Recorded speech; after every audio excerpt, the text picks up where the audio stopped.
दोस्तों, केंद्र सरकार यानी भारत सरकार की तरफ से स्कूलों के लिए, बच्चों के पेरेंट्स के लिए, टीचर के लिए और खुद बच्चों के लिए कुछ निर्देश जारी किए गए हैं। आसान सी भाषा में कहें तो बच्चों की पढ़ाई को लेकर, स्कूलों को लेकर, टीचरों को लेकर, साथ ही में जो बच्चे स्कूल ड्रेस पहनते हैं उसको लेकर कुछ नए नियम जारी किए गए हैं। साथ ही में छात्र जिन गाड़ियों से स्कूल जाते हैं, स्कूल के अंदर जो लंच करते हैं, साथ ही जिस क्लास में बैठकर पढ़ाई करते हैं उसको लेकर कुछ सलाह दी गई है। इसके अलावा एक और बड़ी खबर के मुताबिक केंद्र सरकार के कहने पर देश के कई राज्यों के स्कूल की टाइमिंग बदली गई है। इसके अलावा एक और खबर के मुताबिक जल्दी देश के सभी स्कूलों में गर्मियों की छुट्टियां पड़ने वाली हैं। हालांकि ये छुट्टियां राज्य के हिसाब से अलग अलग तारीख पे शुरू होंगी। जानकारी के मुताबिक देश के कई राज्य तो ऐसे हैं जहां पे गर्मियों की छुट्टी शुरू हो गई है, लेकिन कुछ राज्य ऐसे हैं जहां पे जल्द ही गर्मियों की छुट्टियों की शुरुआत होने वाली है। तो पहली जानकारी ये कि स्कूलों को लेकर, पढ़ने वाले छात्रों को लेकर, पेरेंट्स को लेकर क्या क्या नियम जारी किए गए हैं, अभी आपको इसके बारे में विस्तार से बताएंगे। दूसरी जानकारी के तहत आपको बताएंगे कि देश के कौन कौन से राज्य में स्कूल की टाइमिंग बदली गई है। साथ ही तीसरी जानकारी के तहत आपको बताएंगे कि देश के किस किस राज्य में गर्मियों की छुट्टियों की शुरुआत हो गई है और जिस राज्य में छुट्टियों की शुरुआत नहीं हुई है तो किस तारीख से छुट्टियों की शुरुआत होगी। जाहिर सी बात है, इन तीन तरह की जानकारी में सबसे महत्वपूर्ण जानकारी पहली वाली है, यानी कि स्कूलों को लेकर, बच्चों को लेकर, टीचरों को लेकर, बच्चों की पढ़ाई को लेकर, क्लास को लेकर, बच्चे जो लंच करते हैं उसको लेकर, साथ ही जो छात्रों के माँ बाप है यानी कि पेरेंट्स है तो उनको लेकर क्या निर्देश जारी किए गए हैं, क्या नियम लागू किए गए हैं और क्या सलाह दी गई है। तो आइए अब ज्यादा बात न करते हुए आपको बताते हैं कि छात्रों के लिए क्या क्या बड़े बदलाव हो सकते हैं। पर वीडियो में आगे बढ़ने से पहले आपसे एक छोटी सी रिक्वेस्ट है कि वीडियो को लाइक कर दें और शेयर कर दें, क्योंकि आपका लाइक और शेयर करना ही होता है हमारी मेहनत का फल। अगर आप हमारे वीडियो को ज्यादा से ज्यादा लाइक और शेयर करेंगे तो आने वाले दिनों में इस तरह की जो भी महत्वपूर्ण जानकारियां होंगी सरकार की तरफ से, वो हम आपको सबसे पहले बताने की कोशिश करेंगे। हालांकि वीडियो के शुरू में ही आपको बता दें कि अभी हम स्कूलों को लेकर जिस खबर के बारे में और जिन नियमों के बारे में बताने जा रहे हैं तो ये अस्थायी रूप से लागू होंगे। अस्थायी रूप से लागू होने का मतलब क्या है, जब आप इस पूरी खबर को देख लेंगे तो आपको समझ में आ जाएगा। तो आइए अब आपको स्कूल से जुड़े इस खबर के बारे में बताते हैं विस्तार से, लेकिन फटाफट। सबसे पहले आपको बता दें कि इस आर्टिकल को भास्कर.com की तरफ से साझा किया गया है, जिसमें स्कूलों को लेकर, टीचरों को लेकर और बच्चों के पेरेंट्स को लेकर साथ ही में कई और जानकारियां दी गई हैं। जैसे कि यह आर्टिकल आप अपनी स्क्रीन पर भी देख सकते हैं। भयंकर पड़ने वाली गर्मी को लेकर सरकार ने किया ये फैसला, ढीले ढाले कपड़े, कैनवस शूज पहनकर स्कूल जा सकते हैं बच्चे। इसके अलावा भी स्कूलों को लेकर और बच्चों को लेकर केंद्र सरकार की तरफ से जारी किए गए हैं कई निर्देश। जी हाँ, भयंकर गर्मी और लू की वजह से कई राज्यों में गर्मी की छुट्टियां प्रीपोन कर दी गई हैं। वहीं देश के कई राज्यों ने बढ़ते तापमान को देखते हुए स्कूलों के समय में बदलाव किए हैं। जानकारी के मुताबिक कई स्कूलों ने तो समय को 7 घंटे से घटाकर 4 या 5 घंटा कर दिया है, यानी कि बच्चों की पढ़ाई का समय 2 से 3 घंटे तक कम हो गया है। साथ ही आपको बता दें, इसी बीच मिनिस्ट्री ऑफ एजुकेशन यानी कि केंद्रीय शिक्षा मंत्रालय ने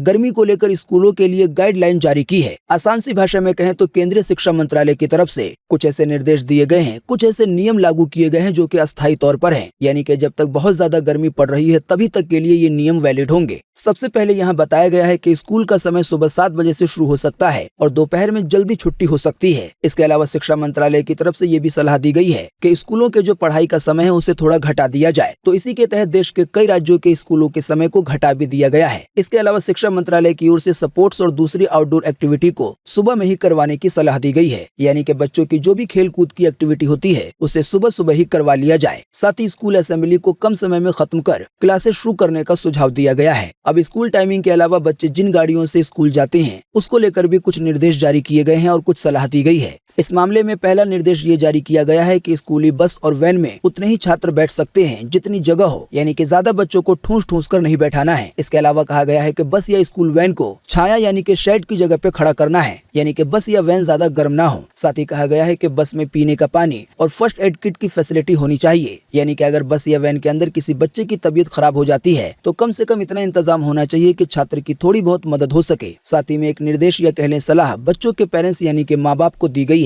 कहा गया है कि पब्लिक ट्रांसपोर्ट से आने जाने वाले बच्चों के पेरेंट्स उन्हें लेने और छोड़ने आए, यानी कि जो भी छात्र ऐसे हैं जो कि पब्लिक ट्रांसपोर्ट का यूज करते हैं उनके लिए स्कूल की तरफ से कोई खास बस या वैन नहीं चलती है, तो ऐसे बच्चों के जो पेरेंट्स है, जो माँ बाप हैं, उन्हें खुद छोड़ने और लेने आए। साथ ही कहा गया है कि जो बच्चे पैदल या साइकिल से स्कूल जाते हैं तो वो जब भी घर से बाहर निकलें तो अपना सिर ढक कर रखें। साथ ही भयंकर गर्मी को देखते हुए स्कूलों के लिए भी कुछ निर्देश जारी किए गए हैं, जैसे कि स्कूलों के जो क्लासरूम है उसमें पंखे लगे हों और पंखे खराब नहीं होने चाहिए। इसी तरह से क्लासरूम हवादार होनी चाहिए। साथ ही कहा गया है कि स्कूल के लिए संभव हो तो पावर बैकअप का इंतजाम रखें ताकि लाइट वगैरह चली जाए तब भी पंखा वगैरह चल सके। साथ ही कहा गया है कि खिड़कियों से सीधी धूप क्लास में न आए, अगर कहीं से धूप आती है तो फिर वहाँ पे पर्दे लगाए जाएं। साथ ही कहा गया है कि स्कूल कैंपस को ठंडा रखने के लिए खस के पर्दे या बांस या जूट की चिक आदि लगा सकते हैं। इसके अलावा छात्रों के यूनिफॉर्म को लेकर स्कूलों को कुछ निर्देश दिए गए हैं, जैसे कि ढीले ढाले और हल्के रंग के कॉटन के कपड़े पहनने की परमिशन दी जाए। साथ ही कहा गया है कि गर्मी से बचने के लिए बच्चे फुल स्लीव वाली शर्ट पहन सकते हैं, यानी कि अगर किसी स्कूल की ड्रेस हाफ स्लीव वाली है तब भी अभी भीषण गर्मी को देखते हुए फुल बाजू वाली शर्ट पहन सकते हैं। इसके अलावा कहा गया है कि स्कूल का मैनेजमेंट टाई को ढीली बांधने की परमिशन दे। साथ ही स्कूलों को शिक्षा मंत्रालय की तरफ से ये भी कहा गया है कि लेदर शूज की जगह कैनवस शूज पहनने की इजाजत दी जाए। जाहिर सी बात है, शिक्षा मंत्रालय की ओर से छात्रों को ये परमिशन उसी समय तक के लिए देने के लिए कहा गया है जब तक भयंकर गर्मी पड़ रही है।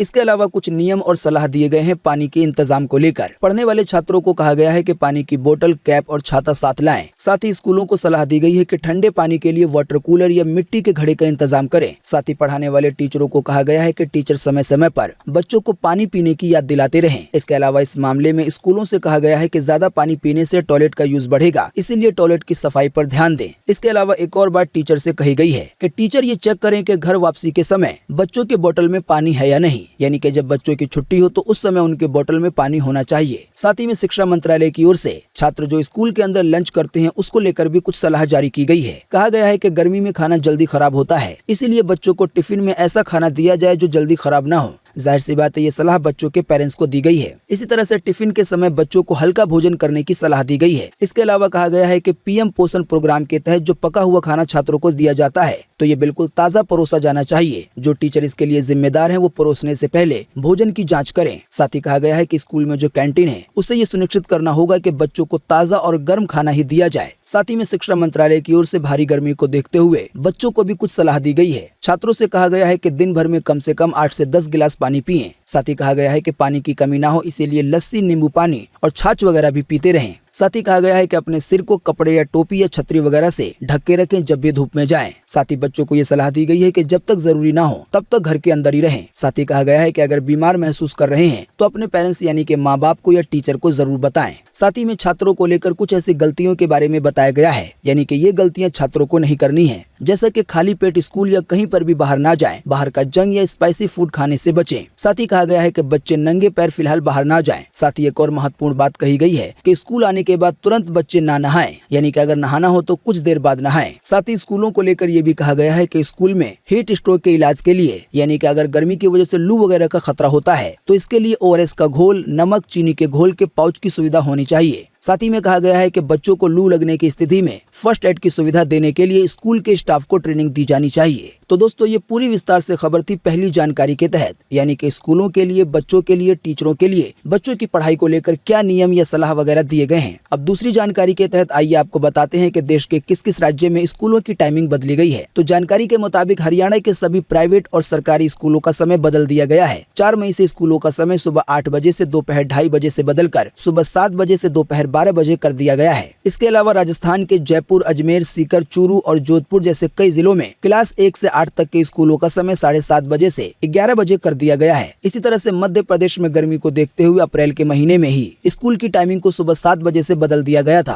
और टाइमिंग 12 बजे तक चल रही थी। इसी तरह से बिहार में भी स्कूलों का समय बदलकर सुबह 6:30 बजे से सुबह 11:30 बजे तक कर दिया गया। आइए अब आपको उन राज्यों के बारे में बताते हैं जहाँ पर गर्मियों की छुट्टियां पड़ने वाली है या आने वाले दिनों में गर्मियों की छुट्टियां पड़ेंगी। तो सबसे पहले बात करेंगे उत्तर प्रदेश की। तो उत्तर प्रदेश के स्कूलों में गर्मी की छुट्टियां 21 मई से शुरू होंगी और ये 30 जून तक रहेंगी, यानी कि उत्तर प्रदेश के छात्रों को 41 दिन की छुट्टी मिलने वाली है। हालांकि अगर बात करेंगे पंजाब की तो पंजाब में 14 मई से ही छुट्टियां घोषित कर दी गई हैं, पर छुट्टियां कब तक चलेंगी इसके बारे में नहीं बताया गया है। इसी तरह से अगर बात करेंगे पश्चिम बंगाल की तो पश्चिम बंगाल में 2 मई से ही गर्मी की वजह से छुट्टियों की शुरुआत कर दी गई और ये छुट्टियां 15 जून तक चलेंगी पश्चिम बंगाल में। इसी तरह से महाराष्ट्र की बात करें तो महाराष्ट्र के सरकारी स्कूल ने क्लास 1 से 9 और क्लास 11 के छात्रों के लिए 2 मई से 12 जून तक के लिए गर्मियों की छुट्टी की घोषणा की है, यानी कि नया सेशन 13 जून से शुरू होगा। इसी तरह से मध्य प्रदेश में भी गर्मियों की छुट्टियों की शुरुआत हो चुकी है। मध्य प्रदेश में छुट्टियों की शुरुआत हुई थी 1 मई से, जो कि आने वाले 14 जून तक चलेगी। तो दोस्तों, देश भर में जो भी सरकारी या प्राइवेट स्कूल हैं, उनके लिए शिक्षा मंत्रालय की तरफ से ये सभी नियम या सलाह जारी किए गए हैं। हालांकि जैसा कि हमने आपको वीडियो के शुरू में बताया कि अक्सर ऐसे नियम हैं जो कि गर्मी खत्म होने के साथ ही हट जाएंगे। तो दोस्तों, आज के इस वीडियो में बस इतना ही। ही। बाकी जाते जाते वीडियो के आखिर में आपके लिए एक छोटा सा सर्वे और एक सवाल इसी खबर से जुड़ा हुआ।